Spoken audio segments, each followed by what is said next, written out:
Video شروع کرنے سے پہلے کچھ اہم باتیں ہیں جو آپ کو جان لینی چاہیے۔ چونکہ یہ سیریز مکمل طور پر اسلامی موضوعات پر مبنی ہے، اس لیے اگر آپ کو شک یا یہ محسوس ہو کہ آپ تک غلط معلومات پہنچائی جا رہی ہے تو آپ ہماری رہنمائی کر سکتے ہیں۔ شکریہ۔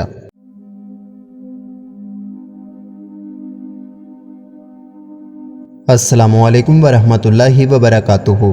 اللہ پاک کے بابرکت نام سے شروع جو بڑا مہربان نہایت رحم کرنے والا ہے۔ عزیز دوستو، اسلامک رینڈم فیکٹ سیریز کی ویڈیو نمبر 4 میں خوش آمدید۔ انشاءاللہ یہ ایک ایسی سیریز ہوگی جو آپ تک نایاب سے نایاب معلومات پہنچانے کا سبب بنے گی۔ آج ہم آپ کو خانہ کعبہ کے بارے میں 10 فیکٹس بتائیں گے جو اس سے پہلے آپ نے نہیں سنے ہوں گے۔ تو بغیر وقت ضائع کیے شروع کرتے ہیں آج کا معلوماتی سفر۔ دوستو، ہم لوگ ہمیشہ سے یہی سمجھتے آ رہے ہیں کہ مسجد الحرام میں جو ایک عمارت ہے وہ کعبہ ہے، لیکن اگر میں آپ سے کہوں کہ ایسا نہیں ہے تو آپ کہیں گے ایسا ممکن نہیں، لیکن بالکل ایسا ہی ہے۔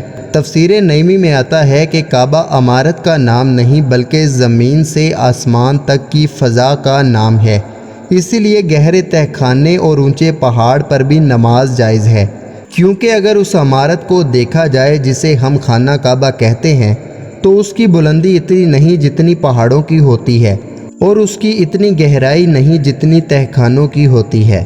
Fact number 2۔ دوستو، کیا آپ کو معلوم ہے کہ خانہ کعبہ کا غلاف سب سے پہلے کس نے بنوایا اور پہنایا؟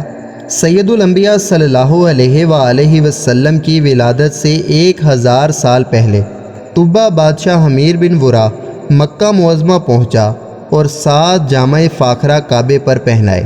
اس وقت سے کعبے پر غلاف ڈالنا شروع ہوا۔ Fact number 3۔ اگر خانہ کعبہ کو صرف 1 سال خالی کر دیا جائے تو کیا ہوگا؟ تفسیر مدارک میں ہے کہ اگر 1 سال لوگ کعبے کو خالی کر دیں تو کعبہ غائب ہو جائے گا اور دنیا تباہ ہو جائے گی۔ Fact number 4۔ آپ میں سے یہ تو بہت سے لوگ جانتے ہوں گے کہ بیت المقدس ہمارا پہلا قبلہ ہے اور نبی پاک صلی اللہ علیہ وآلہ وسلم نے 16 مہینے اس کی طرف منہ کر کے نماز ادا کی ہے، لیکن آپ کو یہ جان کر حیرانگی ہوگی کہ حج اور طواف ہمیشہ سے کعبے کا ہی ہوا ہے، بیت المقدس کا حج کبھی بھی نہیں ہوا۔ یہاں پر کچھ ایکسٹرا معلومات آپ تک پہنچا دوں۔ بیت المقدس سے 30 کلومیٹر دور الخلیل بستی میں غار انبیاء ہے، جس میں 70,000 پیغمبروں کے مزارات ہیں۔ Fact number 5۔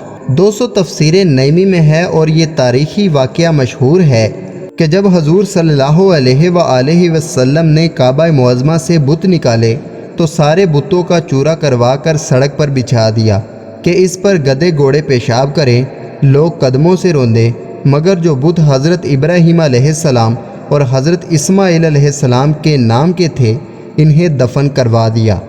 Fact number 6۔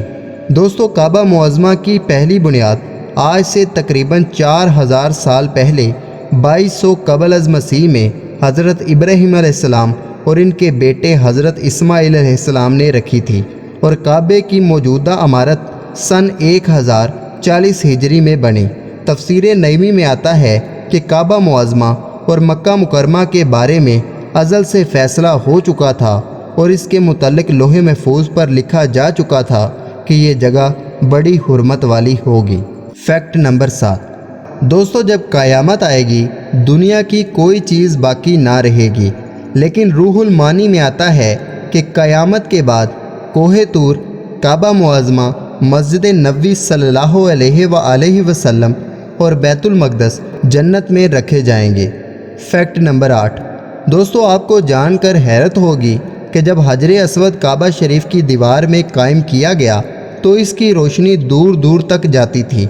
جہاں جہاں تک اس کی روشنی پہنچی وہاں تک حرم کی حدیں مقرر ہوئی، جن میں شکار کرنا سختی سے منع ہے۔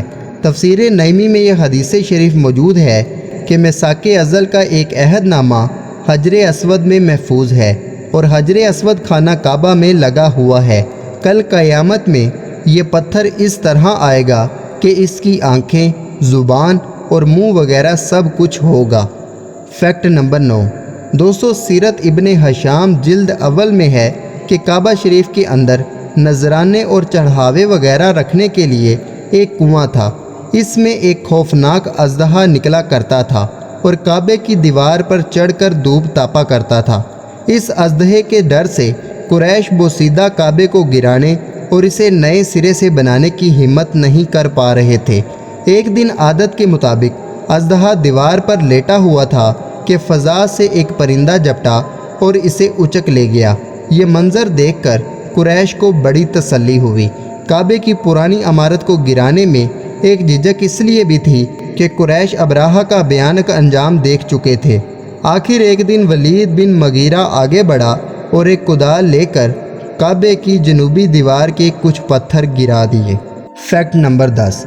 دوستو، تفسیر نعیمی میں ہے کہ عرب کے کفار کعبہ معظمہ کا طواف ننگے ہو کر کرتے تھے، مرد بھی اور عورتیں بھی، اور طواف کی حالت میں ہاتھوں سے تالیاں اور منہ میں انگلیاں دے کر سیٹیاں بجاتے تھے۔ ان حرکتوں کو وہ بہترین عبادت سمجھتے تھے۔ تو دوستو، امید کرتا ہوں کہ یہ چھوٹی سی کوشش آپ کے علم میں اضافے کا سبب بنی ہوگی۔ ویڈیو پسند آئے تو ویڈیو کو لائک کریں، چینل کو سبسکرائب کریں، اپنا اور اپنے دوستوں کا خیال رکھیں۔ اللہ حافظ، اللہ نگہبان۔